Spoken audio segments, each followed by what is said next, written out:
Game là sao chơi game? Tay lớn tiếp. Đá một nhau rồi. Chung xong nó xí à. Đuổi ra đây, chung xong ra nha. Ừ. À cầm lưỡi xí à. Tạm đi tay con không nè. Thấy không tay cô à? Anh đi bóc. Anh tới bóc cái không. Ơi tao bóc đây tay cô rồi. Tao đi cái phía này. Dạ đại mày.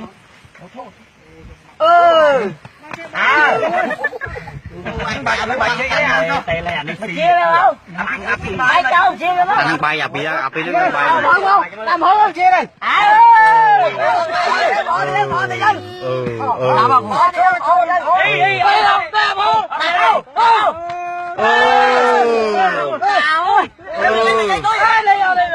Đại với nhau tí. Ô cù.